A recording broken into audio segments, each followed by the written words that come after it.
Hi everyone, welcome back. Thanks for joining us today. We've got a brand new story to share with you, so let's begin. My name is Willie, and if there's one thing I've learned the hard way, it's that trust should never be blind. People like to say that love conquers all, but that's not true. Love without trust is just a pretty lie we tell ourselves. It feels good until the truth tears it apart. Trust is what makes love last. Once it's broken, love means nothing. Not everyone values trust the same way. Some people take it for granted. Some people treat it like an open invitation to do whatever they want, thinking they'll always be forgiven. Trusting blindly in a relationship is dangerous. I made that mistake, and it cost me everything. I started dating Teresa properly when I was 20, and she was 18. We were high college sweethearts, and everything felt perfect. We prided ourselves on figuring out life together, tackling the future as a team. While other people our age were still trying to find themselves, we thought we had it all figured out. We dated for 3 years, and at 23, I asked her to marry me. She said yes without hesitation. Some people told us we were rushing, that we should enjoy our youth a little longer before settling down. But we ignored them. It felt right. For the first couple of years, things were great. We built a home together, had our routines, and supported each other's dreams. But afterwards, Teresa started showing interest in things she never cared about before: partying, clubbing, going out for girls' nights. I get it, people evolve, their interests change. But when you're married, you don't just wake up one day and start acting like you're single again. You grow together, not apart. Then came the first real disagreement. One night, out of nowhere, Teresa brought up the idea that we should spice things up. At first, I thought she meant in our relationship, trying new things, maybe taking a trip together. But no, she was talking about lifestyle changes. More nights out, more parties, more fun. I told her straight up that I didn't like the idea of a married woman chasing the kind of fun that's meant for people who don't have commitments. It didn't sit right with me. She laughed it off, called me too rigid, like I was some old man who didn't understand how to enjoy life. I remember sitting there, watching her, feeling like I was the only one who realized how dangerous this path could be. I thought she dropped it. I really did. But here's the thing. When someone truly wants something, they don't just let it go. And I should have known she wasn't letting it go. One Friday night, I came home late from work, unlike other days. But when I walked through the door, the house was quiet. I called out my wife's name, but there was no response. My heart started to race a little. It wasn't like her to not be home when I came in. I grabbed my phone and called her. The phone rang a few times before she picked it up. She sounded like she was caught up in something. "Hey, where are you?" I asked, trying to keep it casual. "Oh, I'm just having drinks with some friends," she said, almost too casually. It didn't sound like she was telling me the full story. But I didn't want to jump to conclusions, so I just let it go. I said, "All right, well, I'll see you when you get back." A couple of hours went by, and I kept myself busy. But by the time it was well past midnight, I was worried. I tried calling her again, but it went straight to voicemail. I could feel the unease growing. Around 2 a.m., she finally stumbles in. I could smell the alcohol on her. She wasn't even walking straight. It was like she had no idea what time it was or what was going on. I stood there, just staring, trying to make sense of what I was seeing. "Where the hell have you been?" I asked, my voice calm, but I could feel the anger building inside me.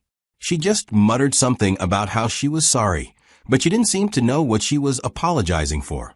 I helped her to the bedroom, but she was so far gone that she couldn't even stay awake. I was pissed, but I just let it go for the night. She needed sleep, and I wasn't going to get anything out of her while she was drunk. The next morning, I woke up to find her still passed out. I went about my usual routine, had my coffee, checked my emails. When she finally woke up, I knew we needed to talk. I sat her down. "We need to talk about last night," I said, my tone firm. She was still groggy, but she quickly sat up, realizing this wasn't going to be one of those brush-it-under-the-rug moments. "I waited for you to come home," she started, her voice slow, still a little hungover. "But when you took too long, I just decided to go out with some friends." I stared at her. "That explanation makes no damn sense," I said, my voice rising just a little. "You text or call me. You just went off and did whatever. Damn, well that's not how this works. She got defensive, just like I expected. She started to say stuff about how it was no big deal, how it was just a night out with friends. But the more I pushed, the more she dodged the responsibility. I wasn't having it. I took a deep breath, trying to stay calm, and then I laid it down for her. Listen, Teresa. These kinds of things destroy marriages. The trust gets broken, and when that happens, it's hard to come back from. You can't just act recklessly. She stared at me for a long time, and I could see the guilt in her eyes, but she didn't say much. Then, finally, she nodded as if she understood. I get it, she said quietly. I won't do it again. I promise. But I wasn't sure if she really got it. And to be honest, I didn't feel like she was owning up to it. I wanted to believe her, so I decided not to push her further. We didn't talk about it anymore that day. I didn't know it at the time, but that was just the beginning of everything going downhill. 8 months after we'd had that huge conversation about boundaries, trust, and what we were both comfortable with, I honestly thought things were good. I thought my wife, Teresa, had gotten the message. But one evening, she came to me and told me about a birthday party she was planning to attend. It wasn't just any random party. It was her childhood friend's birthday. The friend had asked Teresa to help out with the party, and as usual, she was all in, eager to pitch in. Now, I knew this childhood friend, and I didn't have any reason to doubt the situation. It wasn't like she was pulling some sketchy excuse. I trusted that the friend was real, and everything seemed harmless enough. But when she told me the party would be held at night, there was a little nagging voice in my head. You see, this wasn't going to be some afternoon gathering. No, it was a night party. I wasn't thrilled about it. I knew we talked about not really doing the whole clubbing, late-night partying thing anymore, especially after what had happened before. But at the same time, I didn't want to seem like the guy who was always controlling what she could and couldn't do. So, I told myself I'd trust her this time. After all, she had assured me she wouldn't pull anything like she did before. Deep down, I wasn't entirely comfortable, but I swallowed it and let her go. As she got ready that evening on the day of the party, Teresa casually mentioned, almost offhandedly, that she was thinking of sleeping over at her friend's place after the party. My gut reaction was almost immediate. I shot that down hard. I didn't even think twice about it. I was like, no way. Absolutely not. But then, she pushed back a little. It's not a big deal, Willie. Everyone's going to be there. It'll be fun. We went back and forth a little. Finally, after what felt like hours of us going around in circles, we came to a sort of compromise. I would pick her up at 11 p.m. Now, let me be clear, I hated that arrangement. Every part of me wanted to tell her to just stay home, but I also didn't want to come off as some paranoid control freak. So I agreed.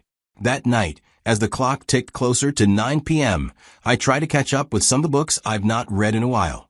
After a while, I decided I needed to do something. I figured I'd take a trip to the mall, get some fresh air, walk around, and clear my head before heading to pick her up. But when I got there, the mall was already closed. It was 10 p.m. I still had time before I was supposed to pick her up, but I didn't want to drive all the way home just to turn around and go back out again. So, I told myself I'd just swing by the party. I didn't expect anything crazy. And, well, that's where things went from bad to worse. I pulled up to the party. The music was blaring even from outside. I debated sending my wife a text, telling her I came a bit early, but then I thought, what's the point? I am already here. As soon as I entered the house, the first thing that hit me was the smell, alcohol, and sweat mixed with cheap cologne and perfume. People were milling about everywhere, some on the couches, some standing by the bar in the corner, and there were even more people in the kitchen. After seeing how packed the party was, I needed to know where Teresa was, and I didn't plan on wasting time. I spotted the birthday girl near the front of the room. She looked happy, a bit tipsy, and I figured I'd ask her. We exchanged pleasantries, and I got straight to it. Hey, have you seen Teresa? I'm here to pick her up. She smiled, half distracted, and said, Oh, she was just here. She went toward the living room. I nodded and made my way through the crowd. I asked a girl standing near the living room if she had seen Teresa. She didn't hesitate before saying, Oh, she went to the restroom. All right, that made sense. So, I headed down the hall toward the restroom. But the further I walked through the house, the more it felt like a different world. I passed a couple making out in the hallway, barely aware of the world around them. I saw a door ajar, and from inside, I could hear sounds I didn't need to hear. People were having sex, loudly, just on the other side of the wall. But I kept my head straight, blocking it all out. All I wanted was to find my wife and get the hell out of there. I got to the restroom, and there was no sign of Teresa. I stood there for a second and decided to check the backyard. It was a gamble, but I figured it might be quieter back there, and maybe I'd spot her. I made my way through the back door and into the yard. That's when I saw two figures standing in the dim corner of the yard, tangled together. My mind went blank for a second. I didn't know what I was seeing, but I knew one thing for sure. I never thought, not for a second, it would be her. And then I heard her softly moan. It was unmistakable. I froze. I knew what I was hearing, what I was seeing, and yet my brain couldn't fully process it. I didn't know when I called her name. Teresa. She immediately jumped away from the guy she was with. Her eyes went wide, and her face flushed with the most intense shame I'd ever seen. For a moment, she just stood there, not knowing what to do, not knowing how to fix what she had just been caught doing. I turned around without another word and left. I wasn't going to stick around to hear the excuses, the explanations. She had already made her choice. Teresa didn't come home until hours later. I didn't care who dropped her off, whether it was her friend or the guy she'd been with. It didn't matter anymore. She stepped inside, but the moment she opened her mouth to speak, I stood up, grabbed my phone, and picked up the books I'd been reading earlier. Without a word, I walked straight to the guest room. I wasn't going to sit there and listen to her excuses. The next morning, I left for work earlier than usual. I didn't want to deal with her, and I couldn't stand being in the same house. For the next week, I barely acknowledged her existence. She called. She texted. She blamed everything on the alcohol, said she didn't know what happened, and promised she'd never go to a party again without me. I wasn't buying it. I didn't care for the apologies or the promises. It wasn't just the party. It was everything that led to it. I finally responded to one of her messages, just one, and I kept it simple. I warned you. I told you that kind of fun comes with problems.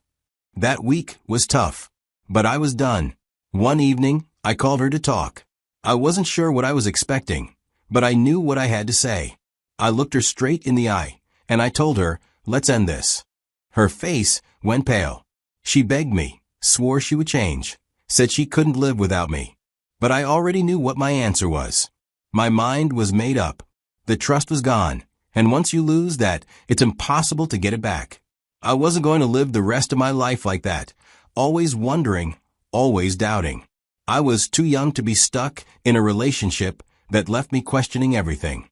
And deep down, I knew I would never see her the same way again. The sobs, the pleading, it didn't move me. I walked away from her, and I didn't look back. I went to bed that night, staring at the ceiling, replaying everything that had led up to that moment. I thought about how we had gotten here. But in the end, I knew I couldn't fix what was already broken. I reflected on all of it. That night, I made peace with the decision. There was no turning back now. If there's one thing I've learned from everything that happened, it's this. Love isn't enough. Yeah, I know it sounds cliché, but it's the truth.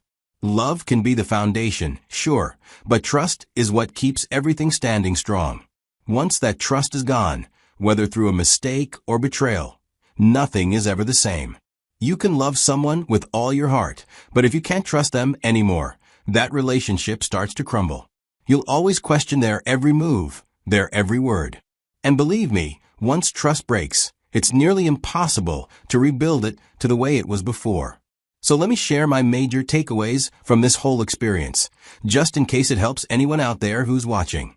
First, if your partner starts craving that single lifestyle again, take it seriously.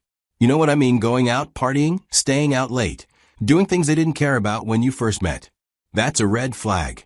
Maybe at first, it seems innocent, like they just want to have a little fun. But when it becomes a habit, that's when it starts messing with the balance of your relationship. Teresa wanted to act like she was still in her 20s, living carefree, like we were still in high school. And I should have seen it coming. I should have addressed it sooner, because once someone starts pulling away from what you built together, it's a slippery slope. Second, never ignore your gut feeling. I felt something was off when she started going out more. I had a feeling in my gut that she wasn't being entirely honest with me about what she was doing or where she was. I should have trusted that instinct. Your gut doesn't lie, and I ignored mine. Trust yourself when something doesn't feel right. If something feels off, there's probably a reason for it. And now, I'm at a point where I don't know what's next. I have no idea where things will go from here, but I do know that it's important to have these lessons in mind. Relationships are built on trust, communication, and respect. Without those, love doesn't stand a chance. So what do you think? Would you have stayed? Or would you have walked away like I did? What would you have done if you found yourself in my shoes? I want to hear from you. Let's talk about it in the comments below. Share your thoughts and share your experiences, because I know we've all gone through stuff that's made us question what we're doing in our relationships. And if you've learned something from what I shared, drop a like, share this story with someone who might need to hear it, and make sure to subscribe for more stories like this. Thanks for watching. Until next time, take care of yourselves, and remember, trust is everything.